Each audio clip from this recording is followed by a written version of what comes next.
Hola, muy buenos días. Bienvenidos a este 3 por 7, 21 minutos de lo que ha ocurrido esta semana en nuestro país. Hoy es 16 de septiembre y vamos a comenzar hablando de la Junta Nacional de Justicia, que sigue siendo el tema central y que comienza a ser un tema bastante complicado, así que vamos a tratar de explicarlo de la forma más clara posible. Enrique Chávez, Carlos Paredes, buenos días. ¿Qué tal? Buenos días, ¿cómo están? La Junta Nacional de Justicia, la Comisión de Justicia y Derechos Humanos del Congreso ha anunciado que después de los retrasos de los últimos días, el jueves 21 se va a citar Janet Rivas, que por cierto es de Perú Libre, ojo, ¿no? Ahí ves unas coincidencias, una vez más unas coincidencias que llaman la atención. Se va a citar a los integrantes de la Junta Nacional de Justicia en el marco de esta investigación sumarísima, como se ha llamado, de 14 días que podría terminar en la destitución de ellos. Hay algo que queda claro, o sea, el Congreso tiene atribuciones para investigar a la Junta Nacional de Justicia y tiene atribuciones para sancionar a sus miembros hasta con la destitución por lo que se considera una falta grave. El tema aquí es si es una falta grave, básicamente dos cosas: haber retenido a la señora Tello cuando ya ha cumplido el límite de edad, a los 75 años, y sobre todo, desde mi punto de vista, haber emitido este comunicado que de alguna manera pues advertía al Congreso sobre la situación de la ex fiscal de la Nación, Zoraida Ábalos, quien como sabemos fue finalmente también sancionada. Entonces se señala que ahí se adelantó opinión, etcétera, etcétera. Hay un debate que hemos tocado alguna vez acá también, que tiene que ver con el hecho que fue el criterio que ha primado en la Suprema también hasta ahora, en el sentido de decir, oye, tú no puedes sancionar a un funcionario público, en este caso por un fiscal, por un criterio que está mantenido durante décadas. En este caso era, en resumen, no poder denunciar a un presidente en ejercicio. O sea, lo puedes investigar, no lo podías denunciar. Esto sabemos que se rompe con Pablo Sánchez, que es quien interinamente sucede a Ábalos, y la Después de fiscal la Patricia decisión de Benavides Zoraida. continúa con ello para la denuncia contra Castillo. Pero entonces es un criterio que había primado básicamente desde el retorno de la democracia, ¿no? O sea, todos los presidentes habían estado en su momento en la cuerda floja y ningún fiscal de la nación había puesto esa denuncia sobre la mesa. Eso por un lado. Y claro, se ve detrás esta supuesta guerra que se dice de caviares, qué sé yo. La comisión que eligió a la Junta Nacional de Justicia tenía, es decir, sí tenía a Zoraida Ábalos, pero tenía lecaros de presidente del Poder Judicial que no podríamos calificarlo de esa manera. Tenía al doctor Blume, expresidente del Tribunal Constitucional, que más bien es caserito anticaviar. Tiene a dos Pero después representantes fue de las reemplazado universidades. por la presidenta Ledesma al final del proceso. Al final, ya, ok, porque claro, en la instalación estuvo Blume. Y está Nelson Schack, ¿no? Que tampoco es, digamos, para a los que denominan caviar, es un santo de la devoción de ellos. Entonces, yo creo que hay que tener mucho cuidado ahí, porque como ya vimos con el incidente del representante de Naciones Unidas, que también se ha dicho que se excedió en sus funciones, pero de todas maneras se va adelantando un criterio desde una mirada internacional de decir, oye, tú no puedes estar cambiando pues desde el Congreso a todas las autoridades que te dé la gana antes de que cumplan su periodo, que por cierto se cumple el próximo año, ¿no? O sea, ¿cuánto va a asumir como costo político el país por una situación que probablemente se vaya a ir decantando? Lo que inevitablemente va a ocurrir si se bajan a la Junta es que se va a interpretar que el Congreso quiere manipular la elección de jueces y fiscales para el beneficio propio. Ese va a ser la consecuencia, más allá, digamos, del nivel de impropiedades que podamos estar discutiendo con la Junta Nacional de Justicia. Esa es mi preocupación, ¿no? Claro, y en el caso, ya, Carlos, tú también nos puedes explicar, entiendo que tienes además bien estudiado el tema, pero ¿cuánto toca la democracia, ¿no? La independencia de poderes, el hecho que justamente el Congreso de la República pueda tocar el Poder Judicial, parte del Poder Judicial, no, no será todo, pero en todo caso, sacar a los miembros de la Junta Nacional de Justicia es una potestad que tiene bastante fuerte, ¿no? Es la posibilidad de además tocar de alguna manera el sistema de personas que podrían investigar y que podrían juzgar a gente que está incluso dentro del Congreso de la República, que está delinquiendo, que está empapelada y que finalmente tienen esta reputación que, que es lo que está escribiendo Enrique, ¿no? ¿Cuánto de intereses para ellos, de intereses personales, hay en esta movida para meterle mano a la Junta Nacional de Justicia? Yo creo que este es un capítulo más de este enfrentamiento que venimos arrastrando hace ya varios años, ¿no? Básicamente, yo diría, eh, los caviares contra los neoconservadores, ¿no? Que ahora dominan no solo el Congreso, sino yo diría también en esta alianza tácita el gobierno, ¿no? Eh, pero la pregunta es, ¿el Congreso puede investigar y sancionar a los miembros de la Junta Nacional de Justicia? La respuesta es sí. Artículo 157 ya lo hizo con su antecesor. Recuerden que destituyó al Consejo Nacional de la Magistratura completamente y por razones totalmente justificadas. La pregunta que hacía Enrique es, ¿cuál es la falta grave? Porque yo sí creo que debe haber una investigación seria con el debido proceso, no sumaria, y de acuerdo a la gravedad, emitir una sanción política pero proporcional, ¿no? Yo diría equivalente a la falta. Y yo sí creo que de las 5 que se han puesto ahí por Patricia Chirino, 3 me merecen una atención importante. Sobre todo una, que es esta que la Constitución la prevé en el artículo 156 y su ley orgánica también en el artículo 10, es que para ser miembro de la Junta tienes que tener más de 45 y menos de 75 años. Es decir, pone un límite explícito de edad para ejercer de manera válida y constitucional este tan importante cargo.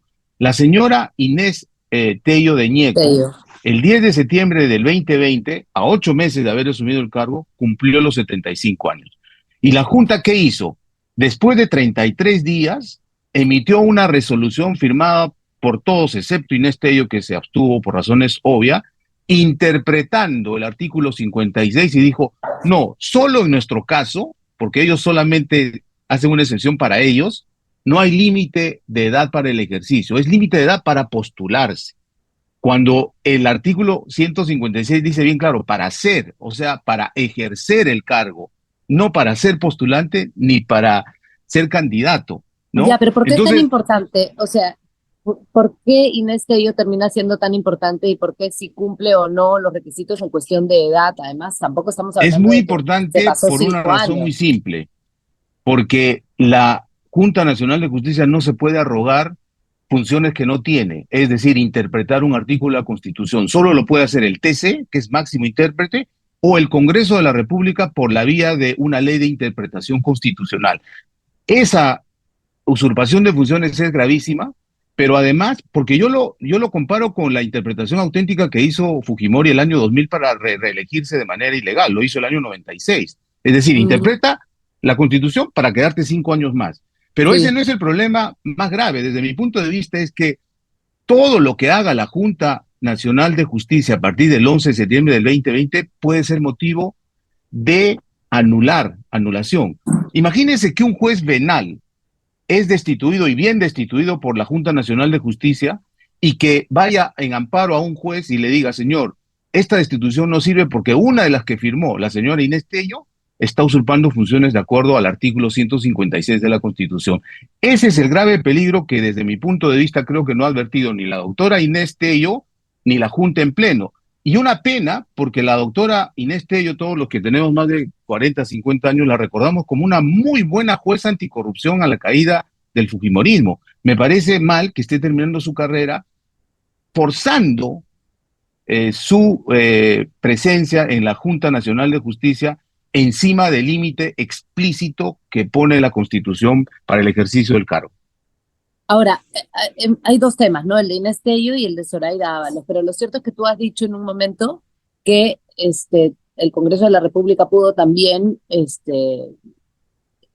disolver a al Consejo La Nacional de la Junta Nacional de... Magistratura, Sí, al Consejo Nacional de la Magistratura, pero claro, en ese caso habían muchas más razones, en todo caso habían incluso videos, audios y una cantidad de información que sí tenía, digamos, sustento para decir que estaba podrido el, el, el organismo, digamos. totalmente de acuerdo. Y yo creo que en En este este caso caso no se son dos debiera disolver la puntos. Junta completa, sino sancionar.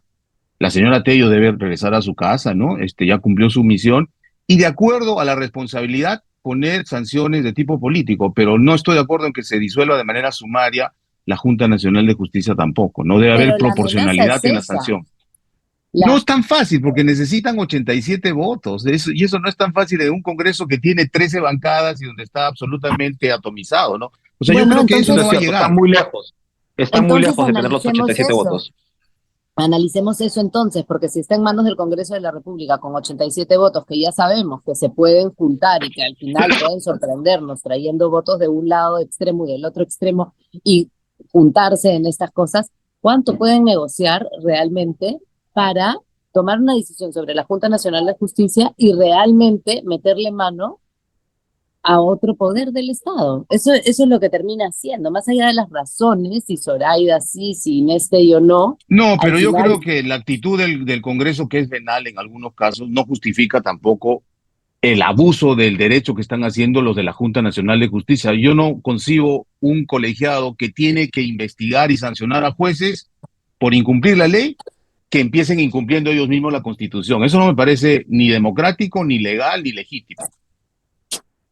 Enrique, ¿qué piensas sobre eso? Porque el Congreso de la República tiene la peor Oh, reputación de todas y al final de cuentas, este, lo que está sucediendo en la Junta Nacional de Justicia, no sé si es como lo describe Carlos, ¿no? En el sentido en que Es están que, haciendo o sea, cosas. coincido con Carlos en que finalmente, si lo queremos ver desde un punto de vista político, ellos han dado espacio con el caso Tello, absolutamente innecesario. O sea, los 75 es como ahora que el bloque magisterial quiere también retener a los profesores hasta los 75 o los 80 años, creo, ¿no? O sea, es Ujú. decir, oye, respeta las reglas de juego, ¿no? Y en todo caso ahí has dado espacio para quienes sí quieren bajarse a la Junta Nacional de Justicia, con lo que tendría un efecto tremendo, porque yo sí creo que el tema de fondo es el caso Ábalos.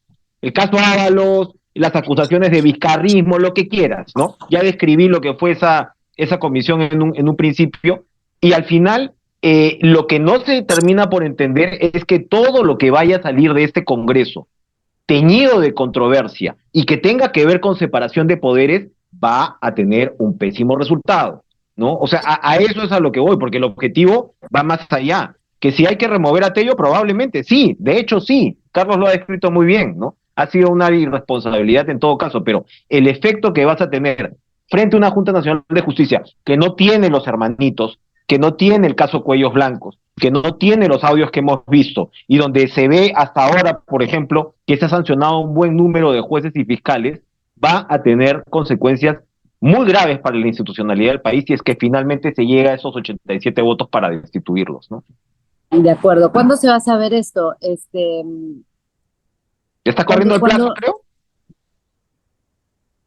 Son La 14 Comisión días de Justicia ha de pedido acción. 14 días, pero eso se puede ampliar, el Pleno puede darle más tiempo, ¿no? Yo creo que sería lo más sano, porque es un error hacer una investigación sumarísima y otro error sería emitir una sanción indiscriminada, ¿no? Yo creo que se tiene que individualizar las faltas o eventualmente los delitos y de todo eso emitir una sanción política como está previsto en la Constitución, ¿no?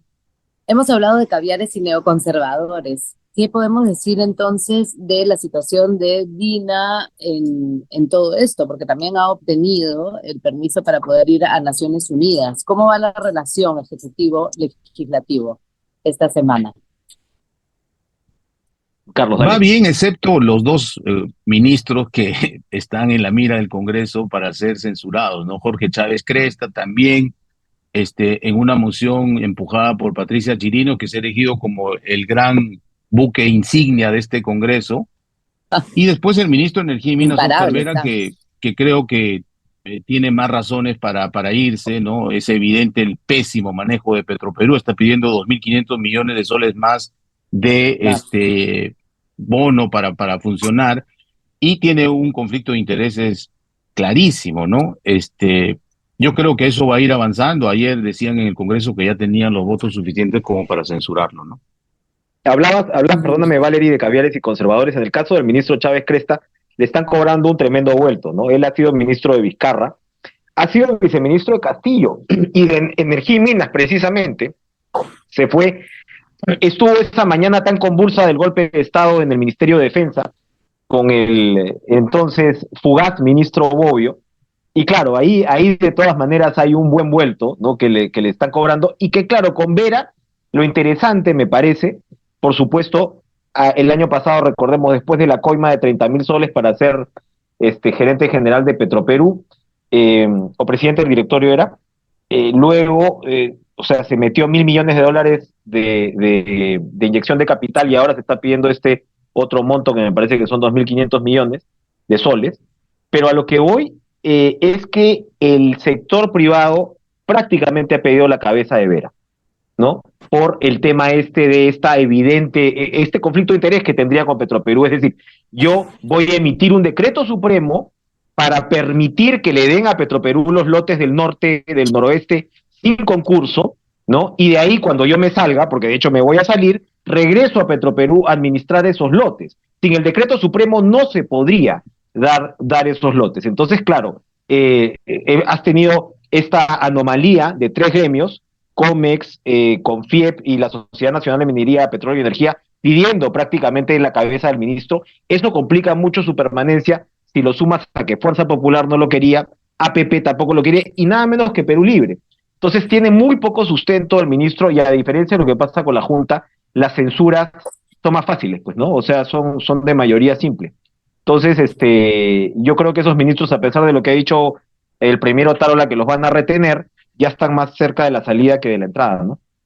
¿Y, y el resto del Poder Ejecutivo está avanzando en algo? ¿Hay algún plan, alguna forma de organización después de todo lo, o sea, porque sí, está bien, se está viendo los errores, pero ¿hay de alguna manera algún avance a nivel de manejo de país, Carlos? Es que para pasarle la pelota a Carlos, el tema del ministro de Energía y Minas te está enviando un mensaje a la inversión bastante, digamos, dubitativo, por decirlo menos. Y si eso lo sumas a las actuales perspectivas económicas, a eso iba con el tema del sector privado, ¿no? Es que el mensaje que envía el Ejecutivo es bastante débil, ¿no?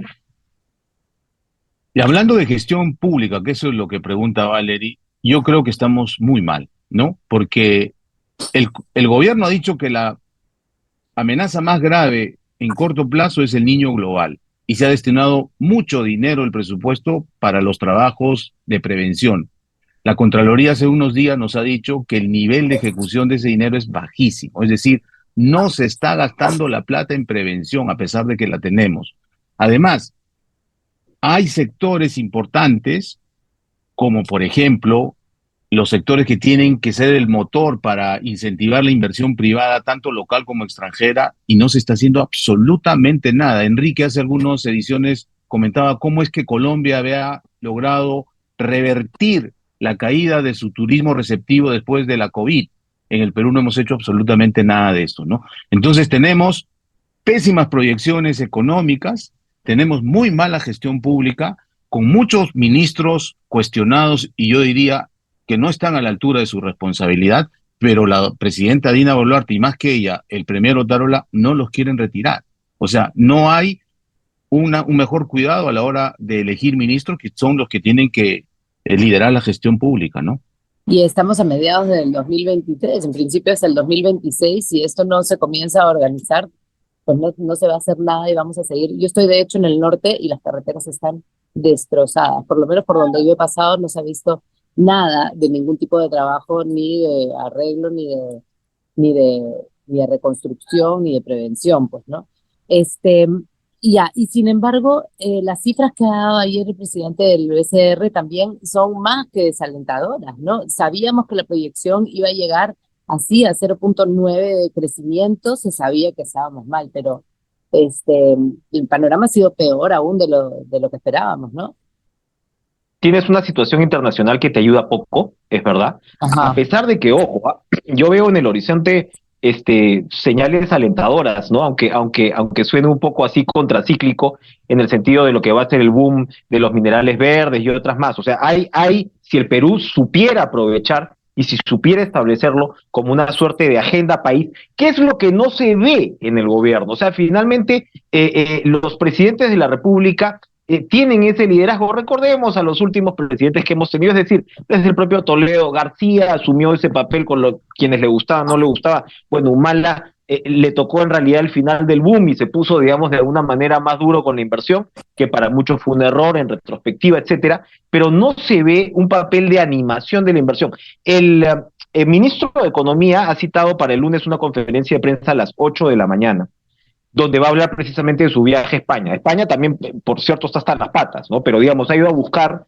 inversión allá, pero son exactamente, son digamos muy débiles esas señales de animar la economía que estás viendo desde el Ejecutivo. Yo creo que el ministro de Economía está haciendo lo que puede, no hay quienes lo critican, pero creo que en medio de todo es uno de los integrantes del gabinete, y entonces Mm. debería tener un papel mucho más proactivo de la presidenta y por supuesto de ese alicaído gabinete. Eso es lo que no se está viendo. La presidenta va a viajar a Naciones Unidas, le han dado permiso finalmente a pesar de esta situación, y viaja a Naciones Unidas cuando le acabas de amonestar al representante de Naciones Unidas porque, según el gobierno, metió las narices en el tema de la Junta, y cuando volviendo a Patricia Chirinos, hay toda pues una movida para retirarte del sistema interamericano de derechos humanos. Una vez más, Claro. Rodríguez Mackey, flamante asesor de la congresista Chirinos, dijo que la razón era para hacer la pena de muerte de los violadores de niños que terminan en muerte. O sea, estamos hablando, oigan muchachos, es el mismo debate de hace 20 años. No, y además Yo donde creo, no o sea, es transparentan la el relación mismo con debate Diana. de hace 20 años. Yo me acuerdo que en Careta sacamos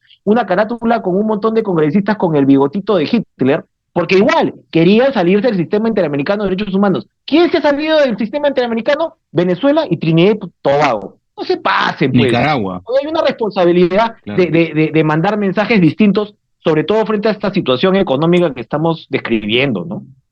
Tiempo, tiempo, 21 minutos. Carlos, para Perdón. cerrar.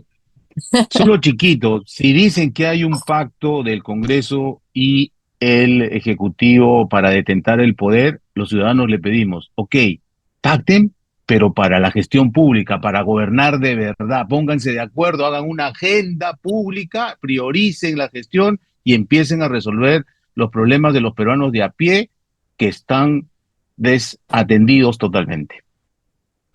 Muy bien, con este mensaje nosotros nos despedimos hasta la próxima edición de 3x7. Que tengan buena semana. Chao. Chao. Chao, cuídense.